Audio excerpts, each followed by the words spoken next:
semua, Assalamualaikum. Balik lagi sama aku tentunya di channel Bidan dan Bi.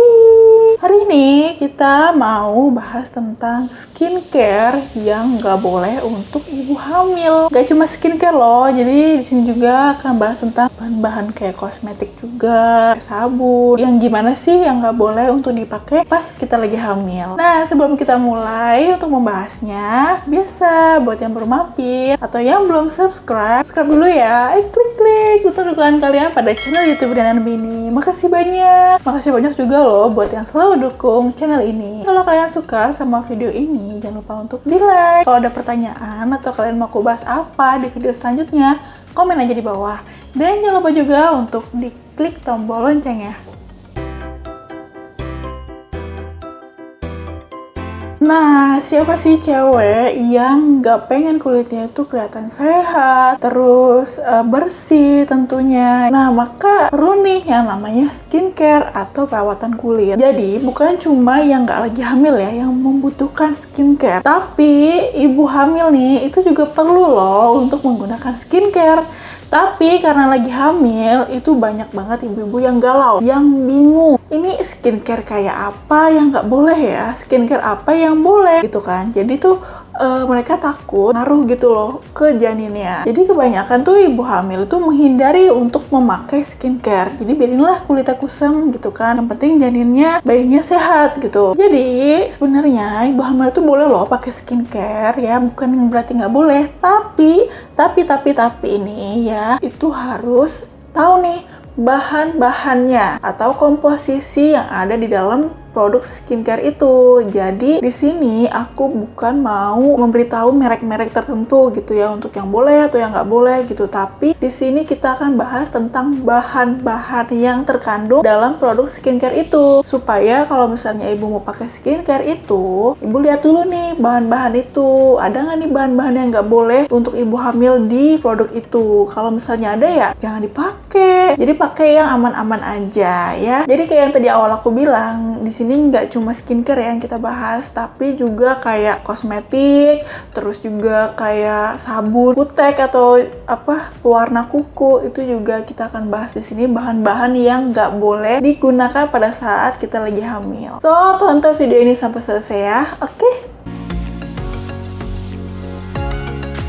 Pada saat hamil itu banyak sekali perubahan-perubahan yang terjadi pada tubuh kita, termasuk perubahan pada kulit nih. Nah, mungkin ibu-ibu banyak nih yang ngalamin, kok ada kayak bercak-bercak hitam ya di muka atau di bagian tubuh yang lainnya. Jerawatnya yang tadi yang nggak punya jerawat jadi ada jerawat, yang tadinya jerawatnya cuma kayak 1-2 jadi tambah banyak gitu kan. Terus lagi adanya stretch mark juga bisa terjadi. Nah, itu normal ya, itu fisiologis. Jadi karena emang ada perubahan hormon yang menyebabkan perubahan kulit itu pada ibu hamil. Jadi pemakaian skincare atau perawatan kulit itu memang diperlukan juga untuk ibu hamil ya. Tapi yaitu dengan persyaratan cocok sama kulitnya. Terus juga yang bahannya aman dan tidak berbahaya tentunya untuk janinnya. Pertama, bahan yang nggak boleh digunakan pada ibu hamil yang ada di dalam obat jerawat, yaitu asam salisilat atau salicylic acid atau BHA, beta hydroxy acid. Ini merupakan kandungan yang paling banyak ya ditemukan pada kosmetik atau perawatan kulit yang anti jerawat. Bahkan di sabun cuci muka itu juga biasanya ada nih bahan ini. Nah,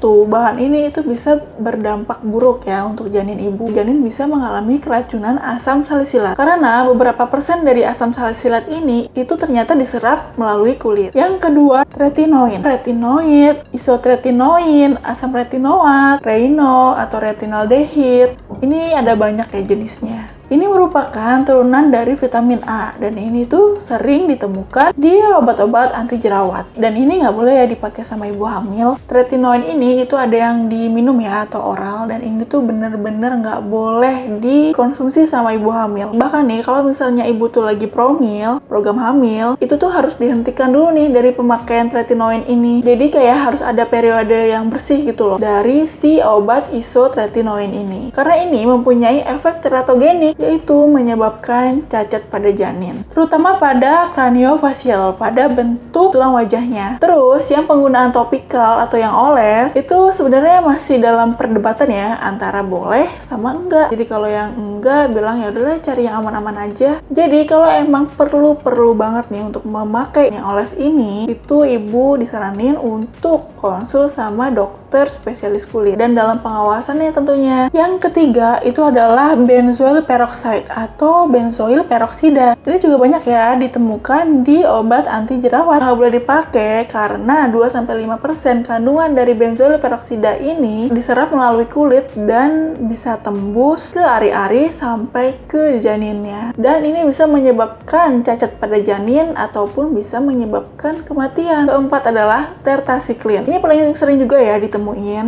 bisa berupa obat minum atau krim. Ini merupakan sebenarnya adalah antibiotik dan nggak boleh digunakan pada ibu hamil. Jadi di dalam obat jerawat itu biasanya ada 4 bahan tadi. Jadi biasanya kayak dikombinasiin gitu loh antara 4 bahan tadi. Jadi ibu lihat nih di obat jerawat ibu, sabun anti jerawat yang ibu punya, itu ada nggak nih bahan-bahan yang tadi keempat bahan itu? Kalau misalnya ada, itu mending dijauhin ya, dihindarin, disimpan dulu aja gitu ya, jangan dipakai pada saat ibu masih dalam keadaan hamil. Tapi beberapa obat yang mengandung antibiotik itu tetap boleh digunakan pada saat hamil. Jadi kalau antibiotik yang oles itu ibu hamil bisa pakai ya, misal untuk kasus jerawat yang parah. Kalau dijual bebas itu ibu bisa pilih skincare yang golongan bahan niacinamide dan asam azaleat. Ini cukup aman digunakan pada saat hamil untuk mengobati jerawatnya. Nah, kalau untuk yang krim-krim untuk memutihkan nih, untuk mencerahkan kulit gitu ya, itu ada juga nih bahan-bahan yang nggak boleh digunakan pada saat hamil. Yang pertama adalah hidroquinone, atau biasa ada beberapa bahan namanya quinol atau benzen 1 atau 4-idiol. Ini ternyata nggak boleh ya dipakai pada saat hamil, karena hidroquinone itu bisa terserap melalui kulit, kemudian dia bisa beredar di darah, menembus ari-ari, dan sampai ke janin. Ini tuh bisa menyebabkan cacat pada janinnya. Jadi sebaiknya jangan digunakan ya. Dan ini tuh tergolong obat yang keras loh. Kata dokter spesialis kulit, ini sebenarnya nggak boleh ya dijual bebas. Jadi benar-benar harus dengan resep dokter dan dalam pengawasan dokter spesialis kulit. Karena itu pasti ada dosis tertentu dan itu benar-benar harus dalam pengawasan dokter spesialis kulit. Jadi kalau yang nggak hamil aja itu benar-benar kayak hati-hati banget sama hidroquinone ini, apalagi yang lagi hamil, itu bener-bener harus banget dihindarin ya. Jadi harus pinter-pinter pilih skincare, harus pinter-pinter baca komposisinya ya. Yang kedua adalah merkuri. Nah, merkuri ini sama yang nggak hamil aja tuh nggak boleh. Ya, itu bahaya banget, apalagi dipakai sama ibu hamil, karena merkuri ini tuh bisa memicu kanker loh. Terus kalau misalnya lagi hamil, terus ibu pakai skincare yang mengandung merkuri ini, itu bisa menyebabkan gangguan perkembangan otak pada janinnya. Makanya itu nggak boleh banget digunakan. Nah, kalau misalnya ada produk skincare yang ada bahan glutathione, itu juga nggak boleh digunakan sama ibu hamil, karena ini bisa menyebabkan keguguran. Jadi apa nih bahan skincare yang aman untuk ibu hamil untuk mencerahkan kulit? Jadi ini bukan lebih ke mencerahkan ya, tapi lebih ke supaya kelihatan lebih sehat gitu. Jadi bahan yang aman untuk mencerahkan kulit pada ibu hamil itu kayak peptida, niacinamide, vitamin C, dan asam hyaluronat. Jadi misalnya ibu nemu ini produk skincare itu ada hyaluronat acid, itu cukup aman ya digunain sama ibu hamil. Nah, ibu hamil boleh nggak nih pakai night cream? Untuk night cream biasanya ada beberapa komposisi yang tetap diperbolehkan dalam masa kehamilan. Contohnya tadi niacinamide, asam azaleat, kojic acid, peptida. Dan saat ini juga banyak kan serum-serum yang mengandung vitamin C, itu juga aman untuk ibu hamil. Lalu kelainan kulit pada ibu hamil itu kan ada namanya bercak coklat ya, atau flek gitu loh. Nah, itu bisa diatasi dengan pakai produk skincare yang mengandung vitamin C, peptida, kojic acid, itu bisa untuk bercak coklat ini. Nah, kalau yang produk hand body gimana nih? Bahan apa yang ada di hand body yang aman untuk ibu hamil. Hati-hati sama hand body yang mengandung kortikosteroid. Jadi emang udah harus yang ber-BPOM gitu ya. Jadi jangan sampai ibu tuh udah pakai hand body itu, terus pas pakai itu langsung putih, tapi nyatanya nanti lama-lama muncul garis-garis putih gitu loh di kulit ibu. Karena efek penggunaan lama kortikosteroid ini. Jadi kalau kortikosteroid itu memang setelah dipakai dia tuh akan langsung jadi putih gitu loh kulitnya. Kelihatan lebih cerah. Tapi ya itu kalau misalnya kita pakai terus nih hand body jenis ini nih ada kortikosteroidnya, itu lama-lama ya akan muncul garis-garis putih di kulitnya. Muncul juga urat-urat pembuluh darah. Jadi kalau hand body itu hati-hati bahan steroid atau kortikosteroid ya. Nah biasanya kortikosteroid yang ada di pasaran itu adalah glubetasol. Terus komposisi yang mengandung dermovat ini juga harus dihindarin. Golongan-golongan steroid lain kayak desoksimetasol, betametasol hidrokionat itu juga harus dihindarin kecuali ada indikasi medis, dan itu juga harus dalam resep dokter dan juga dalam pengawasan dokter spesialis kulit. Dan itu pun juga nggak digunain dalam jangka waktu yang lama gitu loh. Nggak cuma ibu hamil nih, buat yang umum juga dihindarin. Nah, memakai sunscreen secara rutin itu merupakan salah satu usaha untuk mencegah hiperpigmentasi atau bercak coklat pada kulit, atau mencegah keparahan bercak coklat yang tadinya udah terlanjur ada, jadi supaya nggak makin parah gitu loh. Tabir surya atau sunscreen pada kehamilan itu sebenarnya masih boleh ya digunakan. Jadi, buat ibu hamil, pilih sunscreen yang physical ya, jadi physical sunscreen. Pilih yang jenis fisik yang mengandung bahan aktif zinc oxide dan titanium dioksida. Nah, dua bahan ini tuh aman ya digunain pada ibu hamil. Nah, kalau yang chemical sunscreen nih, yang sunscreen jenis kimiawi itu kan nggak boleh ya digunain, mengandung oksibenzon, oktokrilin, oktisalat. Jadi ini tuh bisa mengganggu keseimbangan hormon, terutama hormon progesteron. Dan hormon progesteron itu kan sangat penting ya untuk menjaga kandungan supaya tetap sehat. Nah, kalau misalnya berlebihan nih menggunakan bahan ini, itu ternyata bisa mengganggu hormon progesteron ini. Nah, resikonya itu bisa mengakibatkan keguguran. Jadi itu sebaiknya dihindarin sama ibu hamil. Jadi ibu hamil pakai sunscreen itu tetap harus ya, tapi pilih yang jenis fisik atau physical sunscreen. Oke, jangan yang sunscreen kimiawi. Terus nih buat yang suka pakai deodoran, nah deodoran itu pun juga ada nih bahan utama yang nggak boleh digunain pada saat hamil, yaitu aluminium klorid hexahydrate. Ini ternyata nggak boleh dipakai sama ibu hamil karena dia tuh memiliki kandungan aluminium. Kalau misalnya tertimbun dalam tubuh terlalu banyak, itu bisa menyebabkan anemia pada kehamilan. Dan anemia pada kehamilan itu bisa menyebabkan keguguran, kelahiran prematur, berbahaya bagi pertumbuhan janin lahirnya kecil, bahkan kematian janin di dalam rahim. Ini juga berbahaya ya buat ibunya kalau mengalami anemia pada kehamilan. Jadi sebaiknya dihindarin aja ya.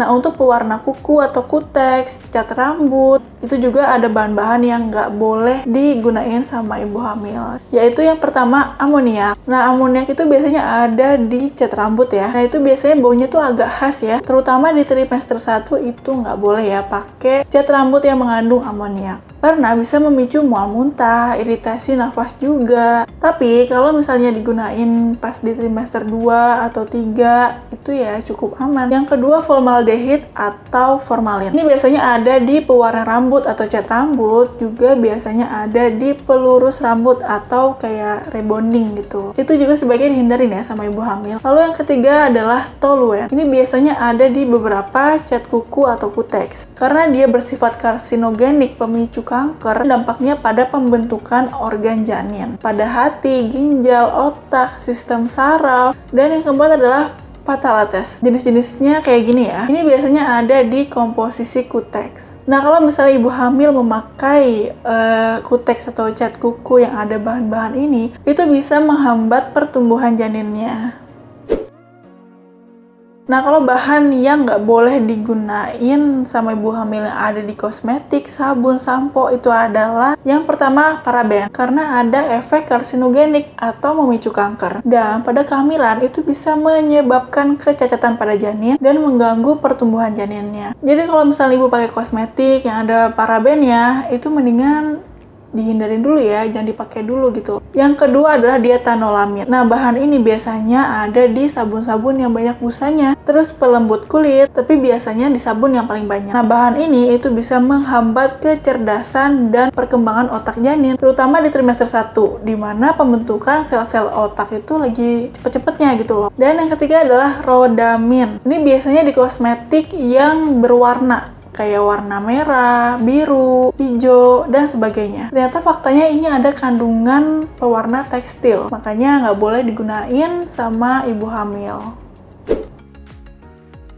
Nah, cara untuk menangani stretch mark dan cara mencegahnya yaitu stretch mark ini erat kaitannya dengan genetik ya. Jadi kalau genetik kita memang ada turunan gampang stretch mark, pada saat kita hamil ya kita harus lebih hati-hati gitu loh. Karena resiko munculnya stretch mark ini lebih besar. Jadi stretch mark pada ibu hamil itu bukan karena digaruk ya. Misalnya selama ini kan mitos yang beredar itu jangan digaruk, ntar ada garis-garis di perutnya, itu garis-garis di perutnya gara-gara sering digaruk ya, salah kayak gitu. Itu salah ya, jadi bukan karena digaruk. Kalau dia nggak ada sama sekali genetik stretch mark, ya nggak akan itu muncul stretch marknya. Walaupun udah digaruk-garuk sampai kenceng pun ya nggak ada gitu loh. Dan selain genetik, itu juga bisa karena regangan yang terlalu besar. Jadi kalau misalnya nih ibu hamil yang hamilnya itu kembar, itu kan biasanya kan perutnya lebih besar ya dibanding sama ibu hamil yang ada bayi satu gitu kan. Nah, itu resiko stretch marknya tuh ya lebih tinggi untuk ibu hamil yang bayinya kembar. Jadi cara mencegah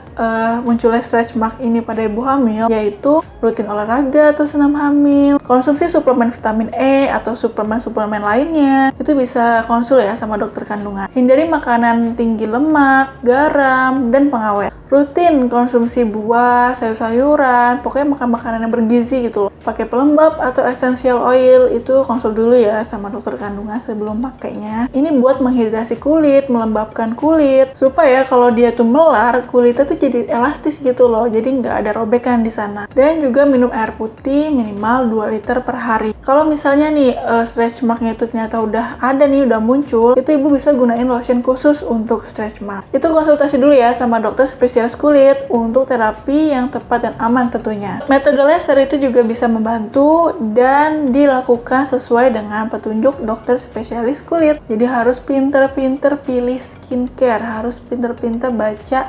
komposisinya ya. Juga pastiin produk itu ada nomor BPOM-nya ya. Dan kalau bisa tuh pakai brand yang udah cukup terkenal gitu loh. Jadi yang aman-aman aja gitu, yang udah terpercaya gitu lah. Jangan yang kayak asal atau gimana lah gitu, karena kan ya demi kesehatan kita dan janin juga. Oke Bu, itu tadi adalah bahan skincare yang nggak boleh digunain sama ibu hamil. Semoga membantu, semoga bermanfaat ya. Buat yang baru mampir atau yang belum subscribe dulu dong. Klik untuk dukungan kalian pada channel YouTube dan NB ini. Makasih banyak juga buat yang selalu dukung channel ini. Kalau kalian suka sama video ini, jangan lupa untuk di like. Ada pertanyaan atau kalian mau aku bahas apa di video selanjutnya, komen aja di bawah. Makasih udah nonton videoku kali ini. Nonton juga videoku yang lainnya ada di playlist, tinggal diklik sesuai dengan kebutuhan kalian. Oke, Assalamualaikum warahmatullahi wabarakatuh.